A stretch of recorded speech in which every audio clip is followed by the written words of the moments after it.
ಇವತ್ತು ದಿನ ಭಾಳ ಸುಂದರವಾದ ದಿನ ಹಾಗೂ ಸುಂದರವಾದ ವಾತಾವರಣ. ಇಂಥ ಒಂದು ಸುಸಂದರ್ಭದಲ್ಲಿ ಪ್ರಜಾಕಿರಣ ಅನ್ನುವಂಥ ಒಂದು ಟಿ ವಿ ಮಾಧ್ಯಮ ಲಾಂಚ್ ಆಗಿರ್ತಕ್ಕಂಥದ್ದು ಭಾಳ ಅದ್ಭುತವಾಗಿರ್ತಕ್ಕಂಥದ್ದು. ಪ್ರಜಾ ಅಂತ ಹೇಳಿದ್ರೆ ಪ್ರಜೆಗಳಿಗೆ ಒಂದು ಕಿರಣ. ಆ ಕಿರಣ ಎಷ್ಟು ಶಕ್ತಿಶಾಲಿಯಾಗಿ ಪ್ರಜೆಗಳಿಗೆ ಮುಟ್ಟುತ್ತೆ ಅನ್ನೋ ಒಂದು ಕಾನ್ಸೆಪ್ಟ್ ಇಟ್ಕೊಂಡು ನನ್ನ ಸುಪುತ್ರರಾಗಿರ್ತಕ್ಕಂಥ ಕಿರಣ್ ಅನ್ನೋ ವ್ಯಕ್ತಿ ಪ್ರಜೆಗಳಿಗೆ ಆ ಕಿರಣವನ್ನು ಕೊಡಬೇಕು. ಇಲ್ಲಿ ಏನೇನು ಆಗ್ತಾ ಇದೆ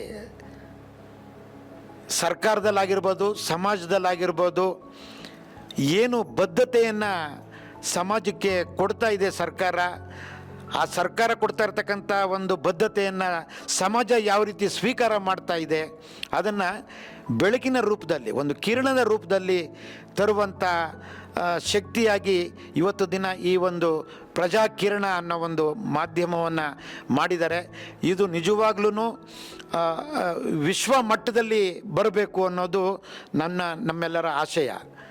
ಆದರೆ ಇಂಥ ಒಂದು ಪ್ರಜಾಕಿರಣ ಅನ್ನೋ ಒಂದು ಶಕ್ತಿ ಪ್ರಜೆಗಳಿಗೆ ಪ್ರತಿಯೊಬ್ಬರಿಗೂ ಮುಟ್ಟಬೇಕು. ಅವ್ರಿಗೆ ಏನು ಸೌಲಭ್ಯಗಳು ಇದ್ದಾವೆ, ಎಲ್ಲೆಲ್ಲಿ ಏನೇನು ಆಗ್ತಾ ಇದೆ ಅನ್ನೋದು ಮೂಲೆಯಲ್ಲಿ ಆಗ್ತಾ ಇರ್ತಕ್ಕಂಥದ್ದು ಒಂದು ವಿಷಯ ತಿಳಿದು ಬಂದರೆ ಅದಕ್ಕಿಂತ ಒಂದು ಕೀರ್ತಿ ಪ್ರಜಾಕಿರಣಕ್ಕೆ ಕೊಟ್ಟಂಥ ಒಂದು ಗೌರವ. ಅದು ಪ್ರಜಾಕಿರಣ ಇವತ್ತು ದಿನ ಸಾಮಾನ್ಯದಲ್ಲ, ಅದು ಆ ಹೆಸರಿಗೇ ಒಂದು ಗೌರವ ಇದೆ.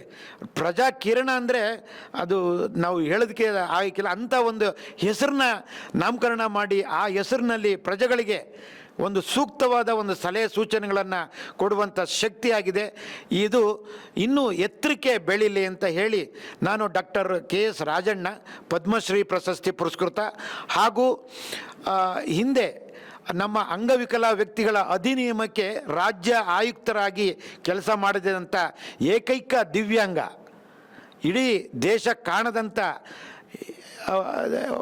ಸಮಯದಲ್ಲಿ ದಿವ್ಯಾಂಗರ ಒಂದು ಲೋಕಕ್ಕೆ ದಿವ್ಯಾಂಗರನ್ನೇ ಒಂದು ಅಧಿನಿಯಮದ ಆಯುಕ್ತರನ್ನಾಗಿ ಮಾಡಿರ್ತಕ್ಕಂಥ ನಮ್ಮ ಸಿದ್ದರಾಮಯ್ಯ ಸರ್ಕಾರದ ಒಂದು ಸರ್ಕಾರಕ್ಕೆ ನಾನು ಯಾವತ್ತೂ ಬದ್ಧನಾಗಿರ್ತೇನೆ.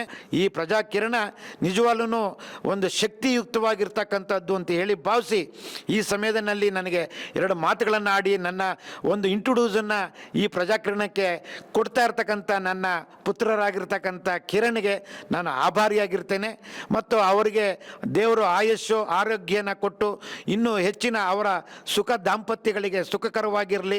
ಮತ್ತು ಇಲ್ಲಿರ್ತಕ್ಕಂಥ ಎಲ್ಲ ಮಿತ್ರರಿಗೆ, ಮಾಧ್ಯಮದಲ್ಲಿ ಕೆಲಸ ಮಾಡ್ತಾ ಇರ್ತಕ್ಕಂಥ ಎಲ್ಲ ನನ್ನ ಶ್ರೀಶಕ್ತಿ ಪುಟಾಣಿಗಳಿಗೆ ನನ್ನ ಆಶೀರ್ವಾದ ಇರಲಿ. ಮತ್ತು ಇದು ಇನ್ನೂ ಹೆಚ್ಚಿನ ಶಕ್ತಿ ಬರಲಿ ಇದಕ್ಕೆ ಅಂತ ಹೇಳಿ ಆಶಿಸ್ತಾ ಚಾಮುಂಡೇಶ್ವರಿಗೆ ಕೈ ಮುಕ್ಕೊಂಡು ಈ ಒಂದು ಕನ್ನಡ ರಾಜ್ಯೋತ್ಸವದ ಹಾರ್ದಿಕ ಶುಭಾಶಯಗಳೊಂದಿಗೆ ನನ್ನ ಮಾತುಗಳನ್ನು ಮುಗಿಸ್ತೇನೆ. ಜೈ ಹಿಂದ್, ಜೈ ಕರ್ನಾಟಕ ಮಾತೆ.